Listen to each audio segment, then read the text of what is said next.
에고는 오랫동안 조건 지어진 마음의 방식일 뿐이다. 그것은 진정한 내가 아니다.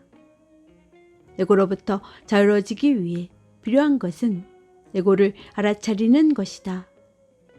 알아차림과 에고는 공존할 수 없기 때문이다. 알아차림은 현재의 순간 속에 숨겨져 있는 힘이다.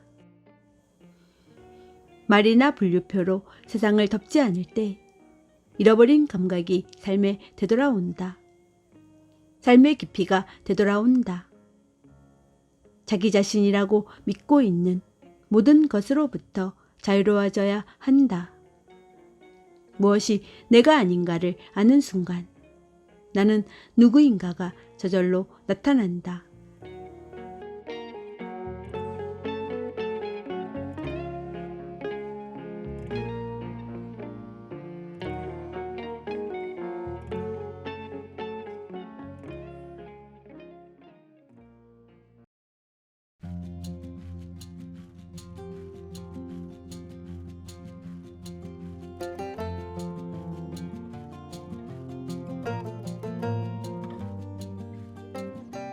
머릿속 목소리. 내가 처음으로 짧은 자각을 경험한 것은 런던 대학교 1학년 학생일 때였다. 그 당시 나는 일주일에 2번, 대개 아침 출근 시간이 끝날 무렵 대학 도서관에 가는 것이 습관이었다. 한 번은 지하철에서 30대 초반으로 보이는 여성이 내 맞은편에 앉았다. 그때까지 몇 차례 본 적이 있는 여성이었다. 누구든지 그 여성에게 관심을 기울일 수밖에 없었다. 지하철은 10,000원이었지만 그 여성의 양옆 자리엔 아무도 앉지 않았다. 이유는 분명했다. 그 여성이 어딘가 정상으로 보이지 않았기 때문이다. 그녀는 몹시 긴장해 있었고 무엇인가에 화가 난 듯 큰 소리로 쉴 새 없이 혼잣말을 하고 있었다. 자기 머릿속 생각에 몰두한 나머지 사람들이나 주변 상황을 전혀 의식하지 못하고 있는 것 같았다. 머리가 밑을 향하고 왼쪽 아래를 비스듬히 쳐다보며 텅 빈 옆좌석 누군가에게 말을 하고 있는 것처럼 보였다. 혼잣말의 정확한 내용은 기억나지 않지만 이런 식의 독백이었다. 그러니까 그 여자가 나한테 말했어. 그래서 내가 그 여자한테 말해줬지. 당신은 거짓말쟁이라고. 어떻게 감히 나를 비난할 수 있냐고. 언제나 나를 이용하는 건 당신이잖아. 난 당신을 믿었는데 당신이 그 믿음을 배신한 거잖아. 부당한 대우를 받아 뭔가 반박하지 않으면 안 되는, 그러지 않으면 자신이 무너져 버릴 것 같은 분노가 목소리에서 전해졌다. 지하철이 토트넘 법원역에 가까워지자 여자는 자리에서 일어나 문 쪽으로 걸어갔지만 여전히 혼잣말을 계속하고 있었다. 내가 내릴 역도 같은 곳이었기 때문에 나는 그녀 뒤를 계속 따라갔다. 역을 빠져나오자 그녀는 베드포드 광장을 향해 걸어가기 시작했다. 하지만 여전히 상상 속의 대화에 몰입한 채 화난 어조로 누군가를 비난하고 반박하고 있었다. 나는 호기심에 이끌려 방향이 같은 동안은 뒤쫓아가 보기로 마음먹었다. 상상 속 대화에 몰두해 있음에도 그녀는 자신의 행선지를 정확히 알고 있는 것 같았다. 머지않아 대학 본관과 도서관이 있는 1930년대에 지어진 평의원 회관의 당당한 모습이 보였다. 나는 어리둥절했다. 혹시 그녀가 나와 같은 목적지로 가고 있는 것이 아닐까? 정말로 그녀는 평의원 회관을 향하고 있었다. 교수일까? 학생일까? 혹은 사무원일까? 사서일까? 아니면 심리학자의 연구 프로젝트에 참가한 피실험자일까? 답은 알 수 없었다. 20걸음 정도 뒤에서 걷고 있던 내가 건물 입구에 도착했을 때 이미 그 여성은 엘리베이터 한 대에 올라탄 뒤였다. 나는 방금 목격한 것에 충격을 받았다. 25살에 나름대로 성숙한 대학 1학년생이었기 때문에 나 자신은 지적인 인간이라고 생각하고 있었고, 인간 존재의 딜레마에 대한 해답은 모두 지성을 통해, 즉 생각에 의해 찾을 수 있다고 믿어 의심치 않았다. 알아차림이 없는 생각이야말로 인간 존재의 주된 딜레마인 것을 나는 아직 깨닫지 못하고 있었다. 교수들은 모든 해답을 알고 있는 현자로 우러러 보았고, 대학은 지식의 전당이라고 믿었다. 그런데 저 여성과 같이 제정신이라고는 볼 수 없는 사람이 어떻게 이 대학의 일원일 수 있단 말인가. 도서관으로 가기 전에 화장실에 들어갔을 때도 나는 여전히 그녀에 대해 생각하고 있었다. 손을 씻으면서 생각했다. 난 저 여자처럼 되지 말아야지. 그러자 옆에 있던 남자가 흘낏 내 쪽을 바라보았다. 나는 그것을 생각만 한 것이 아니라 소리내어 중얼거렸던 것이다. 그것을 깨닫곤 나는 충격에 빠졌다. 아, 이런. 난 이미 그 여자처럼 되었군. 나의 마음도 그녀의 마음처럼 끊임없이 활동하고 있지 않은가. 우리 사이엔 오직 작은 차이밖에 없었다. 그녀의 생각 배후에 자리 잡고 있는 지배적인 감정은 분노인 듯 했다. 나의 경우에는 대부분 불안이었다. 그녀는 생각을 소리내어 말했고, 나는 되게 머릿속에서 생각했다. 만약 그녀가 미친 것이라면 나를 포함한 모두가 미친 것이었다. 단지 정도의 차이만 있을 뿐이었다.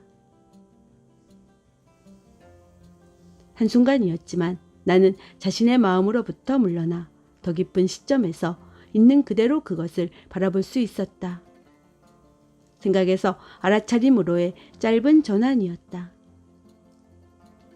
나는 아직 남자 화장실에 있었지만 혼자만 남아 거울에 비친 나 자신의 얼굴을 보고 있었다. 나 자신의 마음으로부터 분리된 그 순간 나는 웃음을 터뜨렸다. 제정신이 아닌 웃음으로 들렸을 수도 있지만 비로소 제정신으로 돌아온 웃음, 커다란 배를 가진 붓다의 웃음이었다. 삶은 내 마음이 만들어내는 것만큼 그렇게 심각하지 않다. 그 웃음은 그렇게 말하고 있는 듯 했다. 그러나 그것도 실로 한순간의 일이었고 금세 잊혀졌다. 그로부터 3년 동안 나는 나 자신의 마음에 완전히 동일화되어 불안하고 우울한 상태로 나날을 보냈다.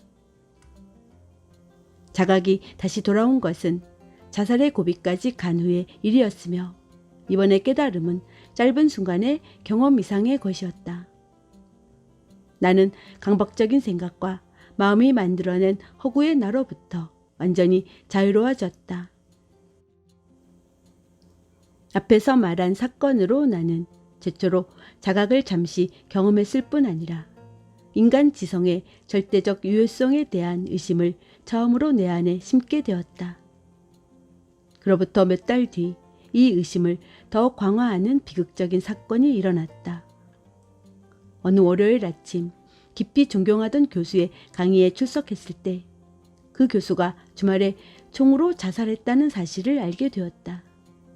나는 몹시 놀랐다. 매우 존경받고 모든 해답을 알고 있는 것처럼 보였던 교수였다. 그러나 나는 아직 생각을 일구는 것 이외에 다른 선택을 바라볼 수 없었다. 생각은 의식의 아주 작은 측면에 지나지 않음을 아직 깨닫지 못했고, 에고에 대해 아무것도 몰랐으며 더구나 그것을 자기 안에서 감지하는 일은 아직 할 수 없었다.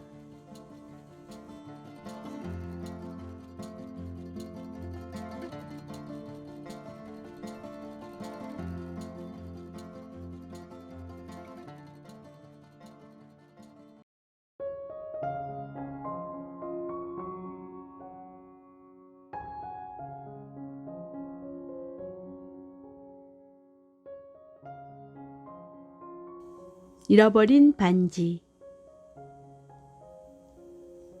영적 문제에 대한 상담가로서 사람들을 만나던 시기에 나는 일주일에 2번씩 어느 여성 암 환자를 찾아가곤 했다. 그 여성은 40대 중반의 교사였는데 의사로부터 몇 달밖에 살 수 없다는 진단을 받았다. 나는 그녀를 방문해 몇 마디 말을 나눌 때도 있었지만 침묵을 지키며 다만 함께 앉아 있을 때가 많았다. 그때 그녀는 처음으로 바쁜 교사 시절엔 존재하는지조차 알지 못했던 내면의 침묵을 발견할 수 있었다. 그런데 어느 날 방문하니 그녀는 몹시 낙담하고 화가 나 있었다. 무슨 일이 있었나요? 라고 묻자 다이아몬드 반지가 없어졌다고 했다. 금전적인 가치도 있는 것이지만 중요한 추억이 담긴 물건이었다.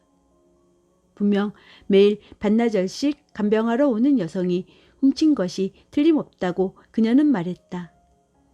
환자에게 어떻게 그토록 냉정하고 무지한 짓을 할 수 있는지 그녀는 이해할 수 없어 했다. 그리고 그 여성에게 캐물어야 할지 아니면 곧바로 경찰에 알리는 편이 나을지 내 의견을 구했다.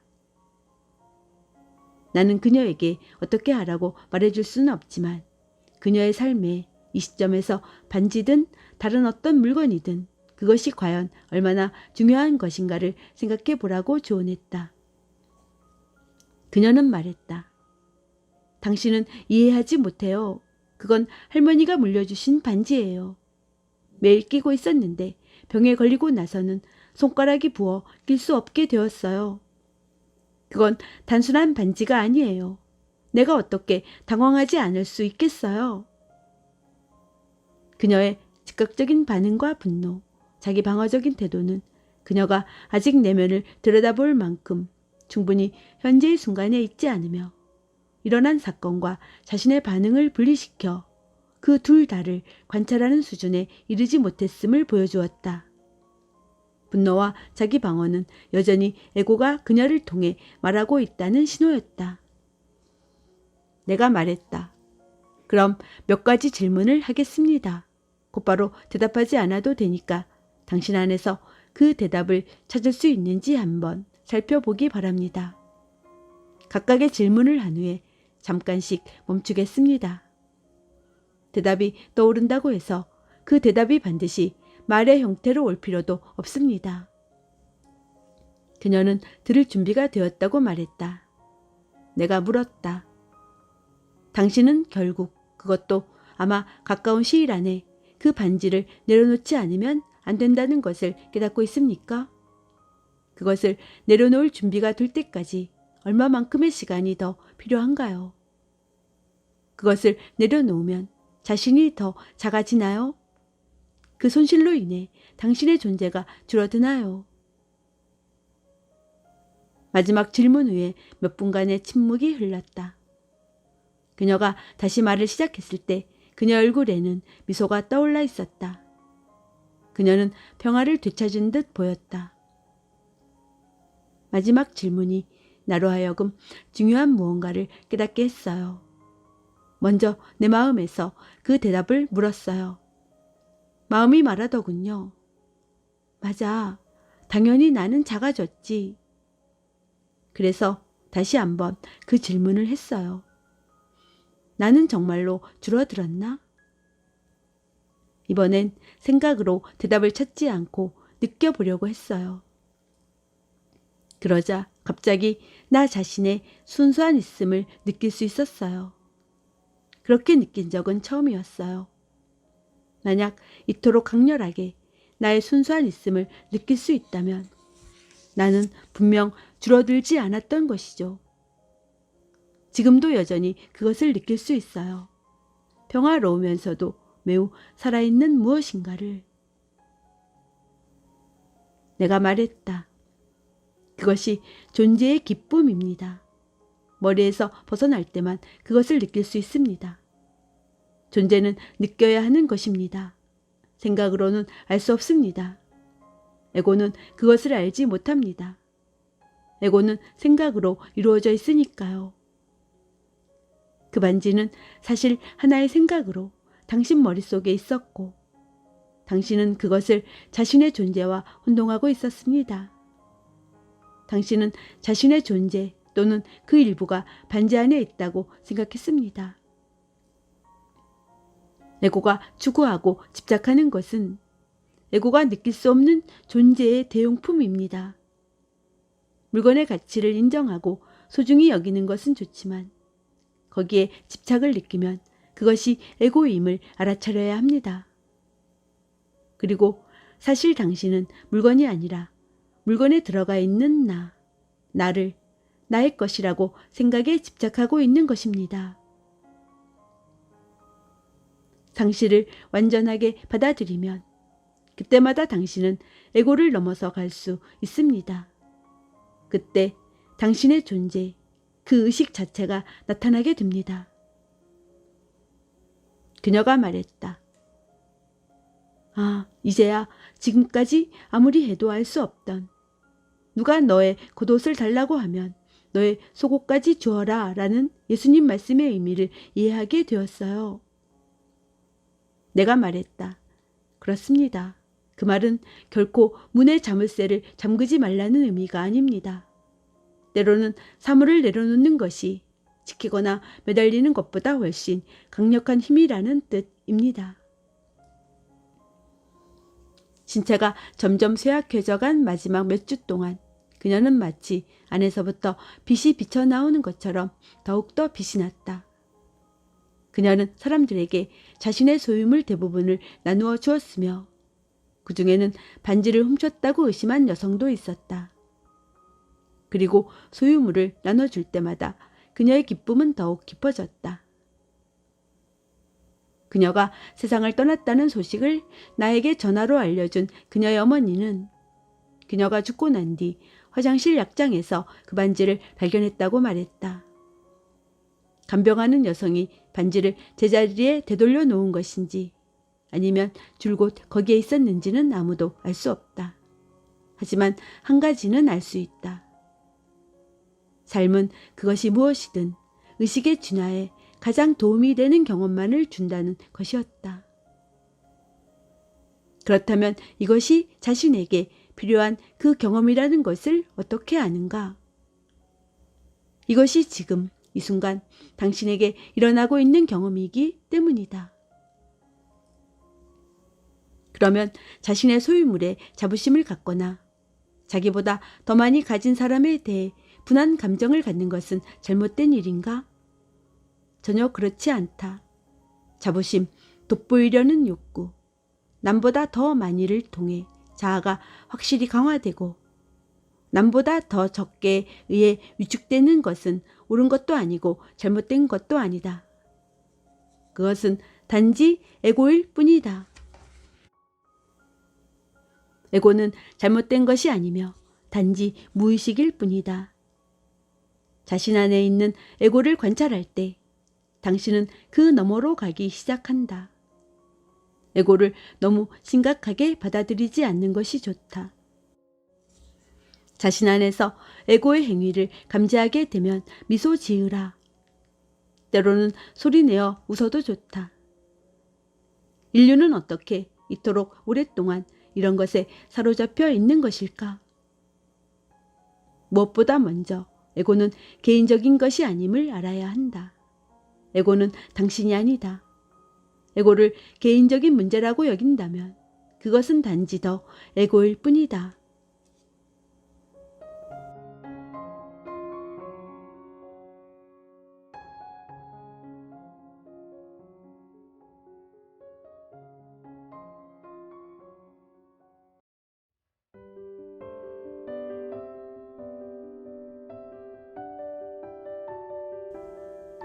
소유라는 환상. 무엇인가를 소유한다는 것은 실제로 무엇을 의미하는가? 무엇을 나의 것으로 만든다는 것은 무슨 의미인가? 뉴욕 거리에 있는 저고층 빌딩을 가리키며 이 빌딩은 나의 것이야, 나의 소유야 하고 말한다면 당신은 엄청난 부자이거나 망상병 환자이거나 거짓말장애이다. 어떤 경우이든 당신은 나라는 생각 형태와 건물이라는 생각 형태가 하나로 합쳐진 이야기를 하고 있는 것이다. 마음속에서 소유의 개념이 작용하는 방식이 그것이다. 모든 사람이 당신의 이야기에 동의한다면 소유를 증명하는 서류가 존재할 것이다. 당신은 큰 부자이다. 아무도 동의하지 않는다면 당신은 망상에 빠진 환자이거나 상습적인 거짓말쟁이일 것이고 정신병원에 보내질 것이다.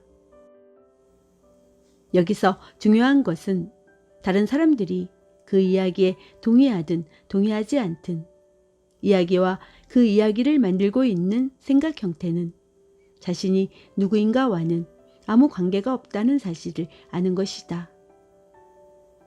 설령 사람들이 동의하더라도 소유는 궁극적으론 하나의 이야기, 허구임에는 변함이 없다. 많은 사람들은 임종의 자리에 누워 외부의 모든 것이 떨어져 나갈 때에야 비로소 이 세상 어떤 것도 자신의 존재와 무관하다는 사실을 깨닫는다.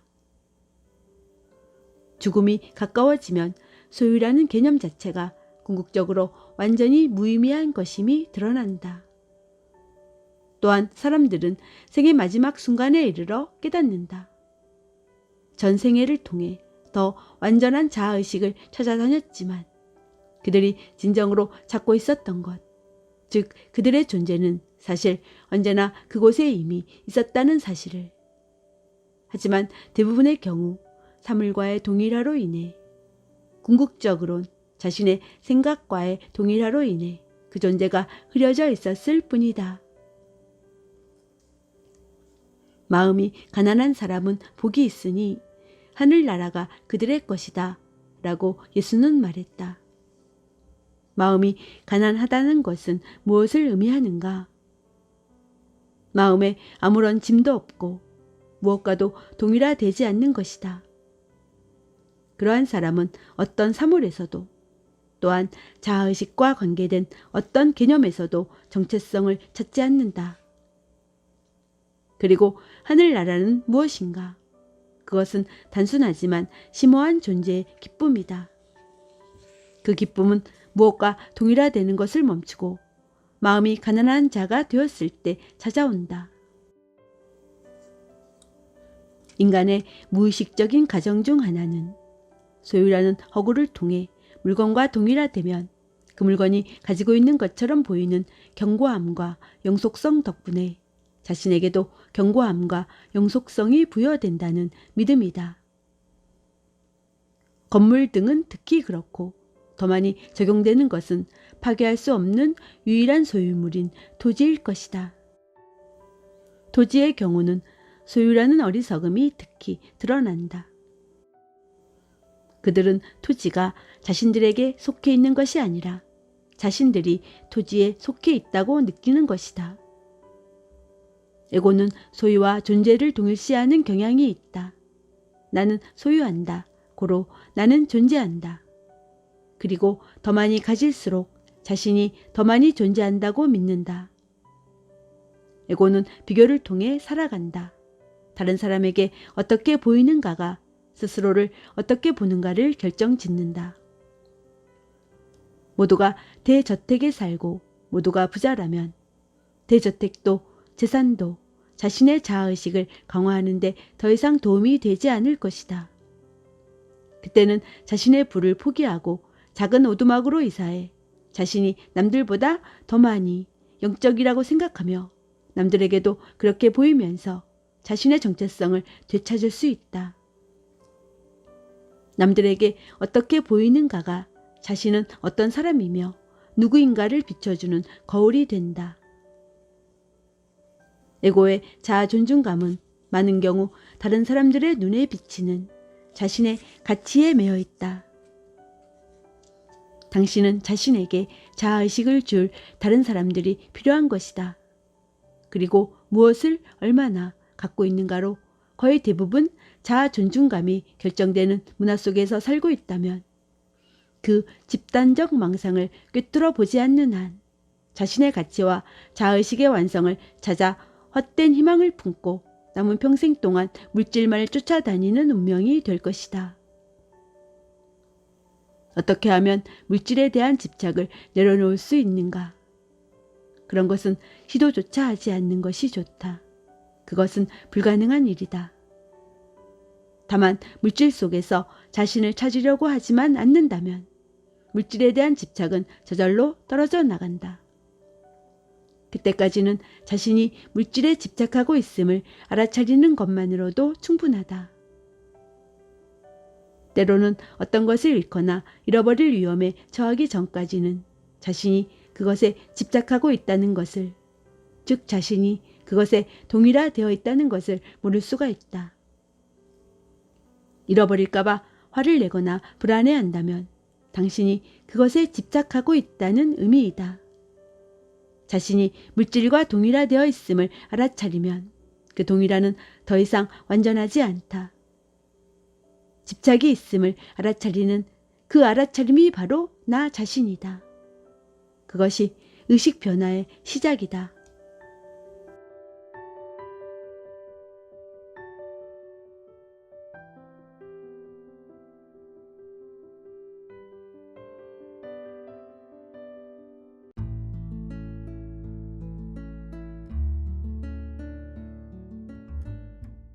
모든 이해를 넘어서는 평화.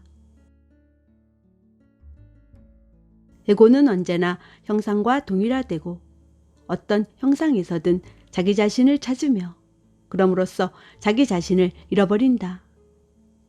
형상은 물질과 육체만이 아니다. 물건이나 육체처럼 외부의 형상들보다 더 근본적인 것은 의식의 영역에서 끊임없이 일어나는 생각 형태들이다. 이것들은 에너지 형태를 띠고 있으며 물질보다는 미세하고 밀도가 낮지만 결국엔 하나의 형태이다. 머릿속에서 절대로 말을 멈추지 않는 목소리라고 당신이 알고 있는 그것은 사실 그칠 줄 모르는 강박적인 생각의 흐름이다. 모든 생각이 당신의 관심을 온통 흡수해버리고 머릿속 목소리와 그것에 동반되는 감정에 너무도 동일화되어 모든 생각과 감정 속에서 자신을 망각할 때 당신은 형상과 완전히 동일화되어 에고의 움켜짐에서 벗어나지 못한다. 에고는 나라는 자아의식을 부여받아 반복해서 일어나는 생각 형태들과 조건 지어진 정신적 감정의 패턴들의 복합체이다. 에고는 무형의 의식인 나의 있음, 즉 순수한 있음이 형상과 뒤섞일 때 생겨난다. 이것이 동일화의 의미이다. 이것이 존재의 망각이며 근본적인 실수이고 존재가 개별적인 형상들로 분리되어 있다는 망상이다. 이것이 현실을 악몽으로 바꿔놓는다. 많은 사람들이 삶의 어느 시점에서 비극적인 상실을 겪고 그 결과 새로운 차원의 의식을 경험한다. 소유물 전부를 잃은 사람도 있고 자식과 배우자, 사회적 지위, 명성, 신체적 능력을 잃은 사람도 있다. 경우에 따라선 자연재해나 전쟁으로 한꺼번에 모든 것을 잃어 아무것도 남지 않은 자신을 발견하는 사람도 있다. 우리는 이것을 한계 상황이라고 부를 수 있다. 무엇과 동일화되어 있었든 무엇에 자아의식을 부여하고 있었든 그것들은 사라져 버렸다. 그런 후에 갑자기 설명할 수 없는 이유로 처음에 느꼈던 고뇌와 극심한 두려움이 사라지고 현존의 신성한 느낌, 깊은 평화와 평안, 두려움으로부터의 완전한 자유가 찾아온다. 사도 바울은 이 현상에 분명 친숙했음에 틀림없다. 그는 인간의 모든 이해를 넘어서는 신의 평화라는 표현을 사용했다. 이 평화는 정말로 납득이 가지 않으며 그것을 경험한 사람들은 자신에게 묻는다. 이런 일에 맞닥뜨렸음에도 불구하고 어떻게 이런 평화를 느낄 수 있는 것일까? 일단 에고가 무엇이며 어떻게 작용하는지 깨닫게 되면 대답은 간단하다. 당신이 동일화되어 있는 형상, 당신에게 자아의식을 부여해준 형상이 무너지거나 사라질 때 에고도 함께 붕괴된다. 에고는 형상과의 동일화이기 때문이다. 동일화될 대상이 더 이상 아무것도 남아있지 않을 때 당신은 누구인가? 당신 주위의 형상이 사라지거나 죽음이 다가올 때 당신의 존재감, 나 있음의 느낌은 형상과의 얽힘으로부터 자유로워진다. 물질에 갇혀있던 영혼이 자유로워지는 것이다. 당신은 자신의 진정한 정체성을 형상을 초월한 것으로서 만물에 편재한 현존으로서 모든 형상과 모든 동일화 이전에 있는 순수한 있음으로서 자각하게 된다. 자신의 진정한 정체성은 지금까지 의식이 동일화되어 온 그것들이 아니라 의식 그 자체임을 깨닫게 되는 것이다. 그것이 신의 평화이다. 당신 존재의 궁극적인 진리는 나는 이것이다 또는 나는 저것이다가 아니라 나는 있다이다.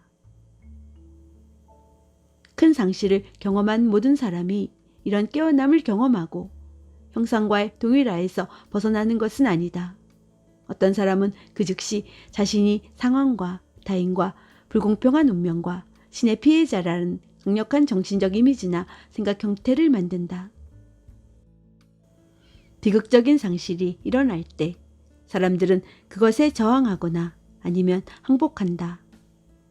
억울해하거나 깊은 원한을 품는 사람도 있으며 자비로워지고 지혜로워지고 사랑이 더 커지는 사람도 있다. 항복은 있는 그대로를 내적으로 받아들임을 의미한다. 삶을 향해 자신을 여는 것이다. 저항하면 내면이 움츠러들고 에고의 껍질이 단단해진다. 당신은 다친다. 부정적인 상태라고도 부를 수 있는 내적인 저항 상태에서는 어떤 행동을 취해도 더 많은 외부적 저항을 만들어낼 것이다. 그때 우주는 당신 편에 서지 않는다. 삶은 당신을 도와주지 않을 것이다. 셔터가 내려져 있으면 햇빛은 들어올 수 없다. 내적으로 항복할 때, 저항하지 않을 때 의식의 새로운 차원이 열린다. 그때 만약 행동이 가능하거나 필요하다면 당신의 행동은 전체와 조화를 이룰 것이고 내적으로 열린 상태일 때 당신과 하나가 되는 창조적인 지성과 조건 지어지지 않은 의식으로부터 지원을 받을 것이다. 주변 상황과 사람들이 당신을 돕고 협조적이 된다. 불가사의한 우연들이 일어난다. 만약 어떤 행동도 가능하지 않다면 당신은 저항의 포기와 함께 오는 평화와 내적 고요 속에서 휴식한다. 신 안에서 휴식하는 것이다.